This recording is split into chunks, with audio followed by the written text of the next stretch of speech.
Pemirsa, Polda Jawa Timur sudah menerbitkan surat DPO terhadap MSA, putra Kiai Jombang yang dalam kasus dugaan asusila terhadap santriwati.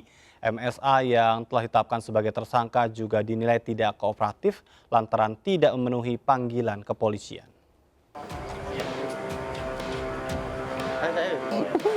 Setelah gagal mengirimkan surat panggilan, Polda Jawa Timur menetapkan MSA, putra Kiai pengasuh Pondok Pesantren Sidikiyah di Kecamatan Peloso, Kabupaten Jombang, Jawa Timur sebagai daftar pencarian orang atau DPO. MSA ditetapkan sebagai DPO karena dinilai tidak kooperatif dan selalu mangkir saat menjalani proses hukum. Polda Jatim juga merencanakan upaya jemput paksa jika tersangka masih tidak kooperatif. DPO diterbitkan setelah polisi berulang kali melakukan panggilan terhadap tersangka. Pemanggilan tersebut dilakukan usai berkas kasus dugaan pencabulan dinyatakan lengkap atau P21 oleh Kejaksaan. Kita berharap kepada saudara tersangka untuk taat dan kooperatif menjalankan hukum ini karena kasus ini sudah P21. Tinggal kewajiban kita untuk menyerahkan tersangka dan barang bukti kepada Kejaksaan untuk proses peradilan ke depannya. Sementara itu penetapan MSA sebagai DPO ini tentu saja disesalkan oleh tim kuasa hukum MSA. Menurut kuasa hukum MSA, polisi tiba-tiba membuat kesimpulan sendiri dengan mengatakan MSA tidak berada di tempat. Padahal saat itu MSA sedang berada di rumahnya dan para warga yang mengadang polisi juga tidak ada yang mengatakan bahwa MSA sedang tidak ada. Sebenarnya sikap yang bagus kemarin, cuma yang kami sayangkan adalah adanya pembicaraan yang dipelintir. Setelah kami cek kepada teman-teman santri yang aksi di sini, tidak ada yang menyebutkan bahwa Mas Beki nggak ada. Itu menyimpulkan sendiri gitu. Pada Oktober 2019, MSA dilaporkan ke Polres Jombang atas dugaan pencabulan terhadap perempuan di bawah umur asal Jawa Tengah. Korban merupakan santri atau anak didik tersangka di pesantren. Namun selama disidik, tersangka MSA tidak pernah sekalipun memenuhi panggilan penyidik. Dari Jombang dan Surabaya, Jawa Timur, Tim Liputan iNews melaporkan. Kasus dugaan pencabulan yang menyeret nama anak Kiai di Jombang hingga kini belum juga rampung meski statusnya telah dinyatakan P21, namun kepolisian terkendala. Bahkan ada massa yang menghalau petugas saat akan menemui tersangka. Polisi dikabarkan justru akan menjemput paksa tersangka dan telah terhubung melalui sambungan Zoom dengan Denny Haryatna, tim kuasa hukum dari MSA. Selamat sore, Pak Denny. Sore, Mas Aja. Baik, Pak Denny, klien Anda sudah ditetapkan sebagai DPO. Ini apa tanggapan Anda? Ya, seperti kemarin juga saya sampaikan di rekan-rekan media, itu kejadian tanggal 13 Polda mau menyampaikan surat. Iya. Tapi memang ada aksi massa di sana terhalang para petugas tersebut akhirnya tidak jadi menyampaikan, kan begitu.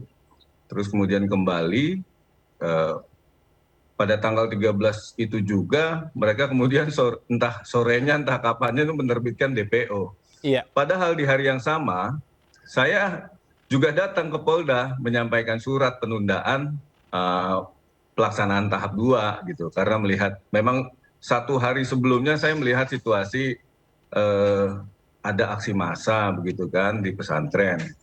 Terus kemudian saya masih bertelepon waktu itu, ya klien saya masih istirahat posisinya. Cuma karena kemudian ada aksi massa segala ini, akhirnya saya ke sana dan berinisiatif bersurat kepada Polda. Ya pada tanggal 13 juga itu, tanggal 13 itu hari Kamis kalau nggak salah ya. Iya.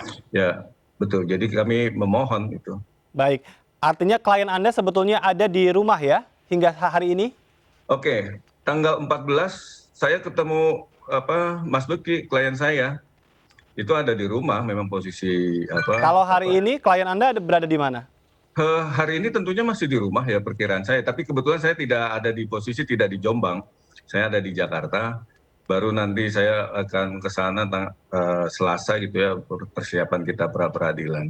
Baik, apakah dengan status DPO ini adakah niatan dari klien Anda atau tim kuasa hukum untuk mencoba berkonfirmasi dengan pihak kepolisian?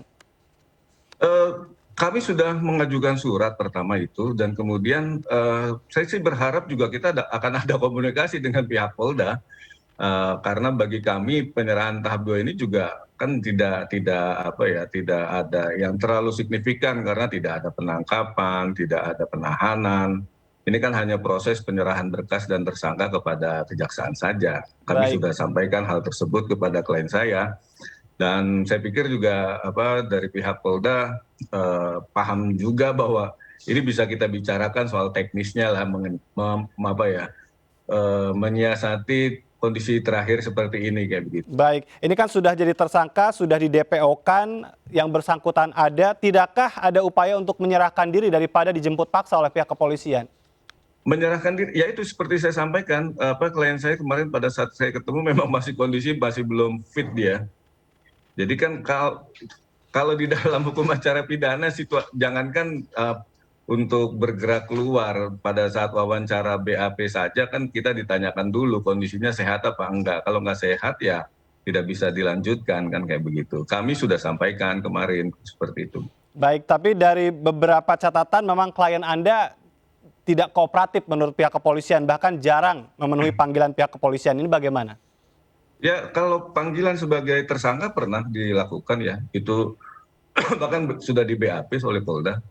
Terus kemudian memang kemarin ada panggilan untuk tahap kedua ini pasca P21, ya kondisinya demikian Mas. Kita sudah bersurat mengajukan surat dokter, dan itu juga diakui oleh Direktur Kriminal Umum Pak Toto itu, bahwa memang kita bersurat.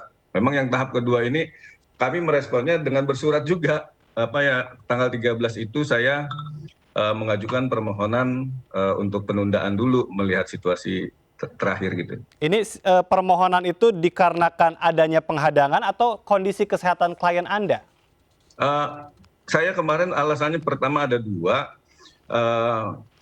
Pertama situasi terakhir karena adanya aksi massa. Yang kedua kami juga sedang mengajukan pra peradilan. Pra peradilan untuk? Untuk penetapan tersangka ini, karena memang menurut kami ada hal yang tidak sesuai dengan ketentuan hukum acara yang terbaru gitu ya. Baik, hukum acara yang mana yang menurut Anda dilanggar oleh pihak kepolisian sehingga Anda mengajukan pra peradilan? Klien kami ketika ditetapkan sebagai tersangka tidak pernah dimintakan klarifikasi pada saat penyelidikan. Yang kedua, pada saat sudah dimulainya sprindik, tidak dilakukan pemeriksaan terhadap calon tersangka. Jadi sprindik keluar, kemudian langsung ditetapkan sebagai tersangka. Bahkan penetapan tersangkanya pun tidak disampaikan suratnya kepada kami. Ini tidak disampaikan, tidak ada klarifikasi, atau memang yang bersangkutan tidak hadir? Nggak ada. Ya ini nanti kita buktikan di pengadilan kalau soal itu ya. Jadi memang tidak ada. Jadi ini proses pra peradilan yang kedua.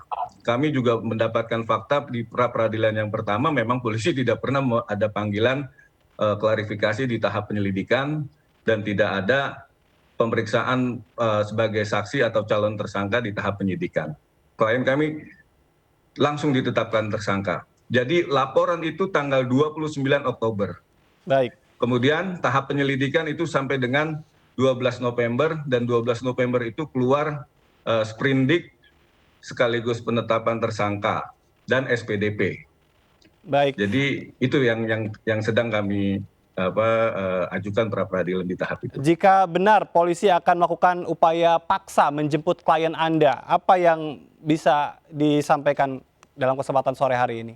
Kami menghormati kewenangan kepolisian, karena kalau memang itu kewenangannya beliau demikian ya kita ikuti. Dan bagi saya ini kan saya tidak bisa memaksa, misalkan ada demonstrasi di sana, saya nggak bisa melarang segalanya kan gitu. Dalam posisi seperti itu, itu massa di luar yang melakukan aksi itu. Bagi kami sudah sampaikan kepada klien kami. Jadi aksi massa itu juga bukan upaya untuk menghalang-halangi upaya pihak kepolisian ya? saya pikir tidak ada kaitannya dalam proses hukum ini. Ya bagi kami ya, artinya kami tidak pernah menyarankan hal tersebut dan itu aksi massa yang terjadi di luar koridor kami. Baik, ini tentu sedang dalam proses hukum dan nanti dalam proses peradilan bisa dibuktikan, tapi pembelaan klien Anda seperti apa atas dugaan pencabulan sudah juga ditetapkan sebagai tersangka, artinya sudah ada bukti yang kuat yang dimiliki oleh pihak kepolisian, bahkan sudah akan dilimpahkan ke kejaksaan. Bagi kami pra-peradilan maupun nanti pada peradilan kami siap menghadapi hal tersebut, jadi nggak ada persoalan. Karena kami juga punya dalil-dalil, dasar-dasar, nanti kita lihat di dalam pembuktian di peradilan. Baik, terima kasih Pak Denny Haryatna sudah bergabung bersama kami, tim kuasa hukum dari MSA. Selamat sore Baik, Pak Denny. terima kasih Mas Ajat. Dan pemirsa, kami masih akan kembali dengan informasi penting lainnya. Tetaplah di MNC News.